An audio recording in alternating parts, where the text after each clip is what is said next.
Okay, so now we're going to talk about Newcombian applications of information to Newcombian problems.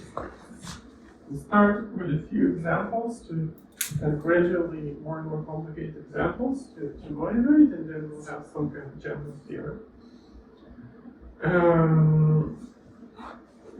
So, first of all, Newcomb's problem. Who knows what Newcomb's problem is? Raise your hand. Okay, everyone knows what Newcomb's problem is. I don't think to repeat it. Yeah, so Newcomb's problem is kind of, consider this sort of philosophical puzzle in like decision theory where different philosophers argue in different ways. But like in practice, the setup is such that if you choose the one-box strategy, you gain large utility. If you choose the two-box strategy, you get lower utility.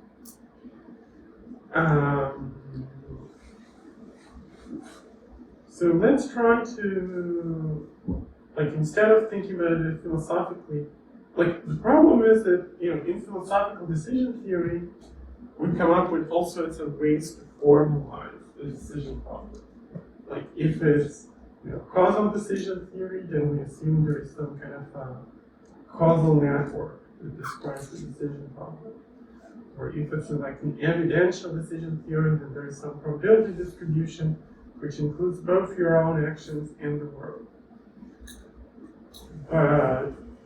But the problem, in my view, with this kind of approach, is it's not clear where this model is coming from. It's just assumed to be kind of God-given. Someone gave you this, causal network or whatever, but where did it actually come from? So we're trying to think about realistic agents. And realistic agents learn things, right? They're not born, knowing that their environment goes in a particular way, they have to learn. So let's try to understand how learning agents deal with Newcomb's problem. So first of all, to be able to talk about learning, we need to have some kind of way to accumulate evidence, right? And the simplest way to do it is to consider a repeated set. So instead of just having the Newcomb problem happening once, imagine the Newcomb problem happening over and over and over. So, you have, you start in some moment of time, you see two boxes, you can one box, or you can two box. If you one box, you get $1 million for the full box plus zero or plus nothing, because it's just one box. Whereas if you two box, you get $0 in the one box plus $1K in the second box. And then you start again. And again, you see two boxes. And again, you can one box, or you can two boxes. Again, here you get plus 1 million, plus 1 million, here you get plus 1,000, and so on. So this continues forever. I think this is, by the way, also just interesting for purely intuitive, because sometimes you find kind of people arguing, some people say, no, two boxing is the rational thing to do. But I think if you try to kind of visualize the situation, then it at least in my view, becomes kind of intuitively salient how absurd two boxing is, because you keep playing this game again and again, right? And every time you one box, you get $1 million. Every time you two box, you get 1,000. So, and for some reason you decide to just keep two boxing, what? It's kind of hard to because like he tells them, no, I'm going to be rational. It's irrational. It's just so weird. But now you think about it as kind of a machine learning setting. Then you can think about one box and two boxes, like two actions. So there's like an action space, which is like one, let's say A1 and A2. It's one box and two box. And there's like the observations, let's say observation that you have a reward of 1 million, you have a reward of 1,000. And maybe you can also consider observation of the sum of those two reports, but never actually have this in practice. Right? So this could be like our observation set.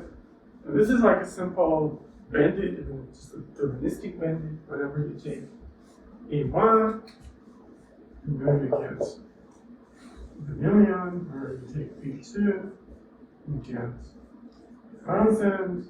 And the reward function in this case is 10 to the 6, and here is 10 to the 3. When normalized, everything will be between 0 and 1. So maybe this is just 1, and this is 10 to the minus 3.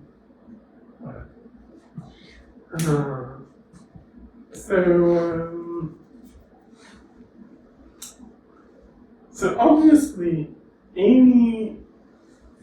practically any algorithm which does anything interesting whatsoever will converge to do this thing, right? Like if this is like a simple bandit algorithm, like if your algorithm satisfies every breadbound with respect to hypothesis class, which contains this very simple bandit hypothesis, then you will guarantee to choose this action, one box. So learning algorithms, they don't care about the philosophy, they just want box. Okay. So in some sense, when you put it this way, there's no problem. All like the philosophical confusion, it kind of becomes irrelevant. But okay, does it entirely put Newcomb's problem to rest? I claim that it doesn't, because you can think of some more complicated problems based on the same principle of having like a predictor that predicts your actions, in which the behavior is less obvious. And let's consider some examples.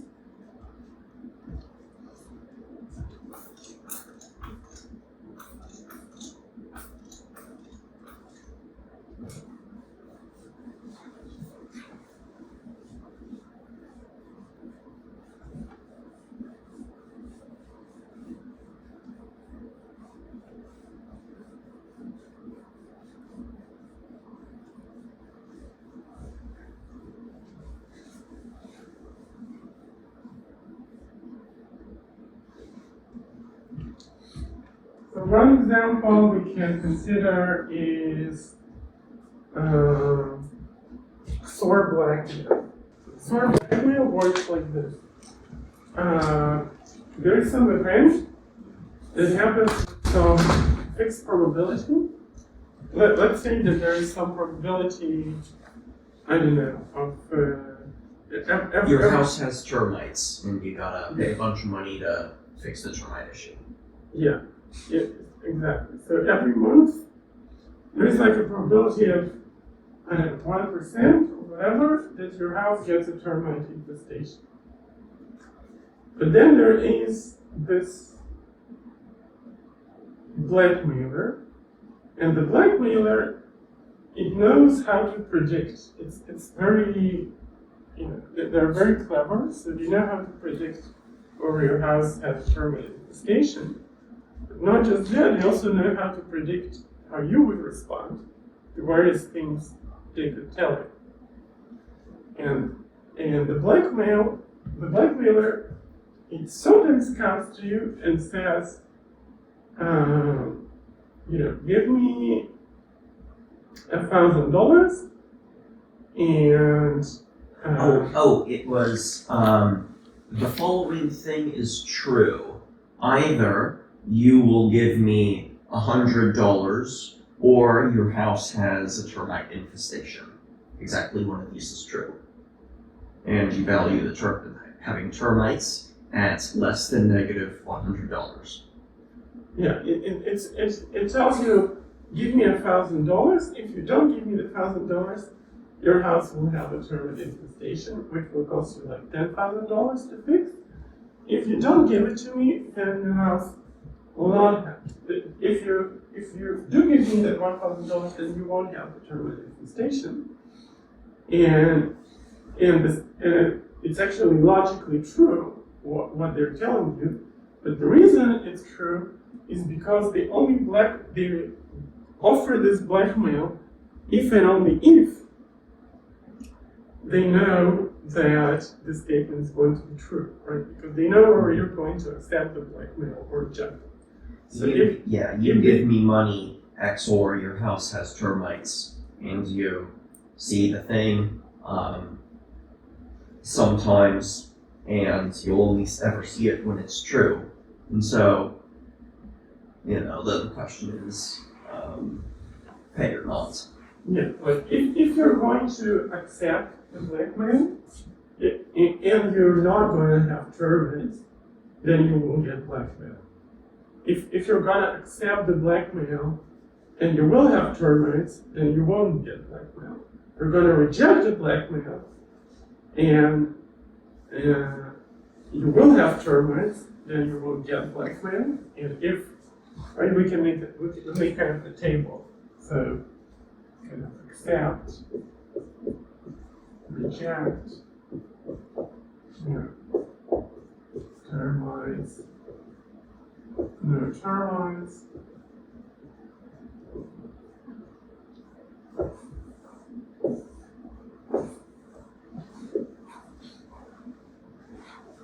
So here there is blackmail. And here there is blackmail. And here there is no blackmail.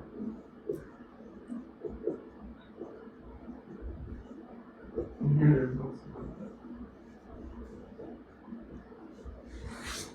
So the blackmailer makes his decision whether to blackmail you or not according to this table. We're using the fact that he knows whether you're going to accept or reject, and he knows about the terms. So in this scenario, it's kind of famous for the fact that while here, supposedly causal decision theory tells to 2 boxes, whereas evidential decision theory tells to 1 box, here it's kind of supposedly causal decision theory says to reject the blackmail, whereas evidential decision theory says to accept the blackmail. And actually rejecting the blackmail is better than expectations, right? If you reject the blackmail, then it means that you're probably not even going to receive a blackmail letter in the first place. Yeah, like if you reject the blackmail, then okay, like your utility, your expected utility of reject is like, something like 1% times, minus cost to fix the infestation, which let's say is $1,000 or whatever, and 99% times 0. Whereas if you accept the blackmail, then with 1% probability the termites come and you accept the blackmail, so you don't get blackmail resolved. So you still have, so this thing still happens. But then in all of those cases, you have to actually pay the blackmail. Right, so there's like, let's say the blackmail is $100, or this was like 10 key, and the back one was 1 key, or something like that. So this is obviously just strictly worth 3.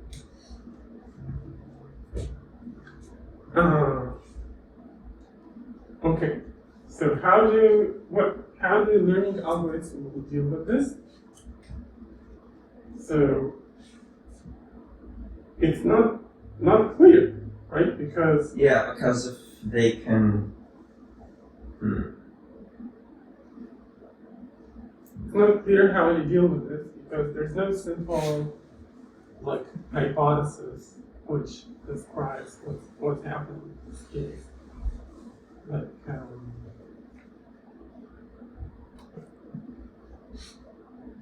right.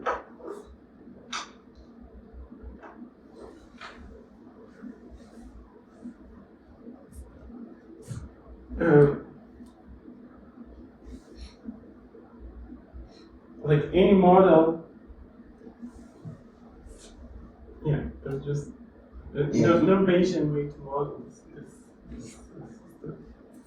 which is also causal. So the third example is counterfactual mugging. So this third example is famous for the property that arguably both evidential and causal decision theory take suboptimal actions in this case. So what happens in counterfactual mugging? In counterfactual mugging, there is a coin flip. So there is some coin flipped, and now 50% probability of heads and 50% probability of tails. And here you need the mugger. Okay, and here you can give the mugger money or not give the mugger money. And if you give the mugger money, then you end up with -1. Because the mugger wants $1. Don't give it money, you end up with 0. This often happens. Here, you meet the anti-mugger.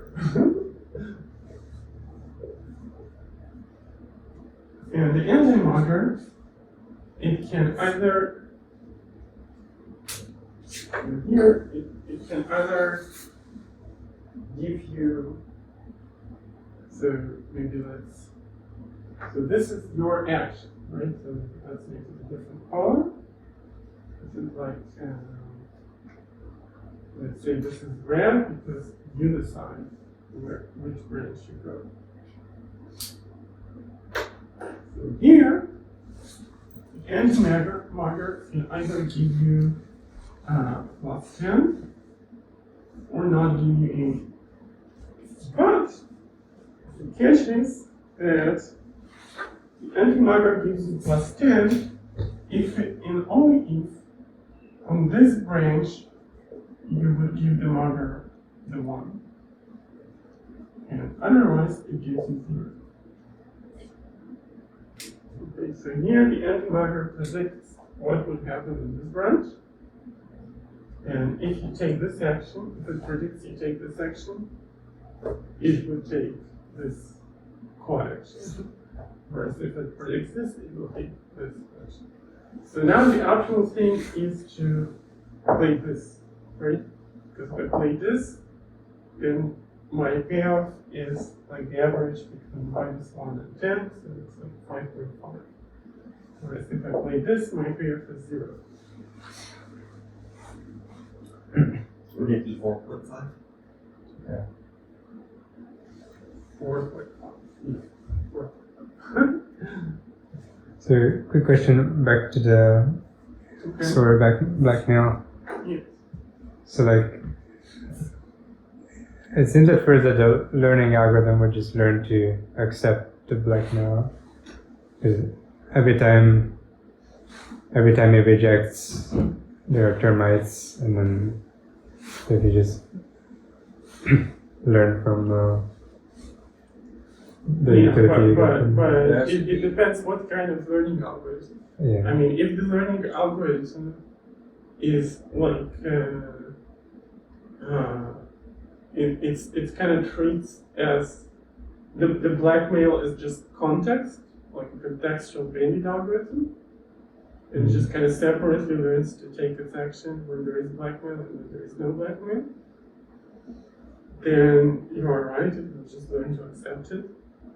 But if it kind of tries to build a predictive model of the environment, it also like predicts the blackmail, then it's not clear what's happening because it's not realizable. If the learning algorithm itself can predict whether there are termites or not. Yeah, it's going to also try predicting whether there are termites or not, and also whether it's blackmail or not, but in whether there are termites or not is kind of realizable because it's just probability 1%. But whether you get blackmail or not, it's not something you can see to model. Yeah. This You use something that's entangled with your pattern of whether you would accept or would reject. So it sort of depends on the learning algorithm itself. Yeah, it seems. Stop me if I'm wrong here, but it seems like both of these problems doing well seems to rely on having some ability to get information of the form, I would have done blah if I saw blah. In order to learn to do well in counterfactual mugging, you need to have information that's like, I would have paid up or would have kept my money if the coin had been heads. And similarly for XOR. The problems are kind of characterized by the fact that there's a causal influence between counterfactual. So here this counterfactual influences this counterfactual. Mm-hmm. And here it's like also, like in some sense, it's like in the counterfactual, in which you would, you don't see the blackmail because in the counterfactual in which you would be offered the blackmail, you would accept it or you would reject it or something. Mm-hmm. So there's some kind of like causal coupling between the counterfactual.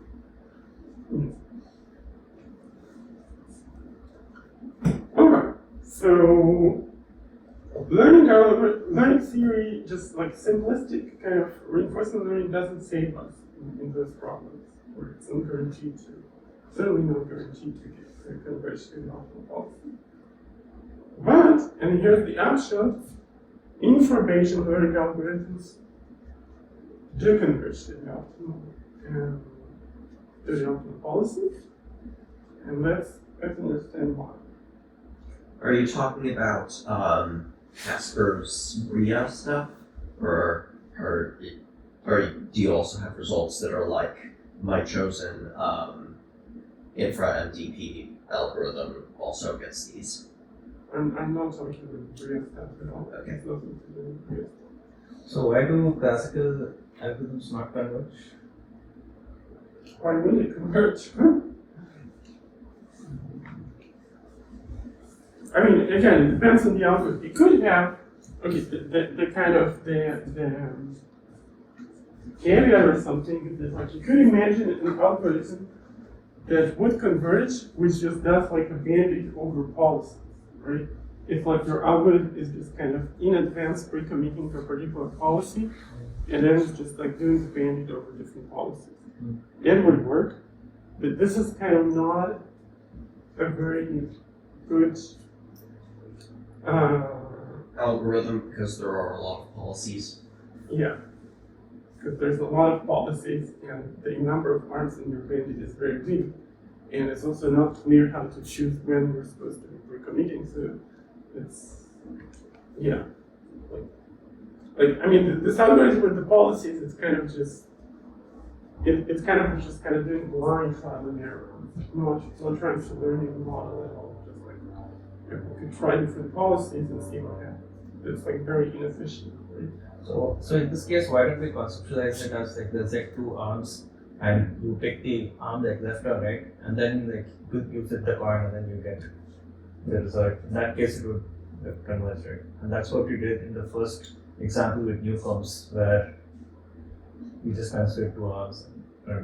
Yeah, but here there are not two arms because here I'm not deciding. So in order for the two arms to work, your algorithm needs to pre-commit at this point Yeah. which arm it's going to take. Yeah.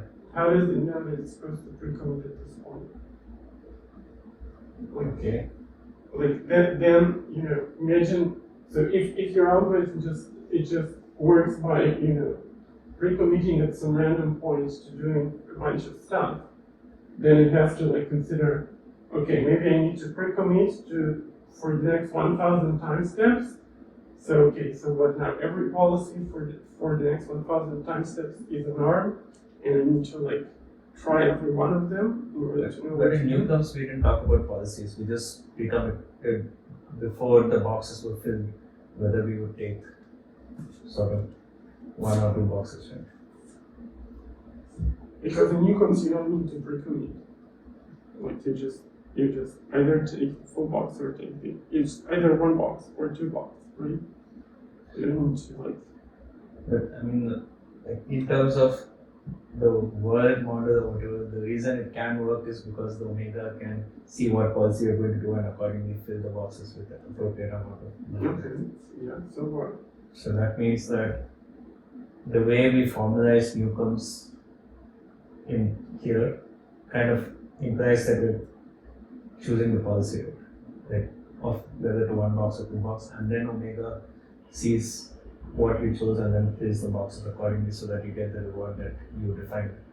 Where if you take 2, you don't, one of the boxes will be empty, and otherwise, if you take 1, then. So what is your claim? My claim is that concretizing, like formalizing this problem by saying that it's a repeated game where you pick left or right and then the coin is flipped and you get some reward is not very different from the way we formalize the Newcombs where you pick 1 or 2 boxes and then box contents are decided and then. But the agent doesn't know in advance that this is the structure of the problem, right? It Okay. might have like the agent just knows that it sees some observation here, and then it chooses an action here.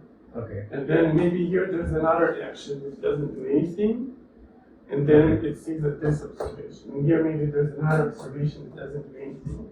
It's just a stream of actions and observations. Okay. This kind of diagram is kind of just imposes something we already left in the Right. structure.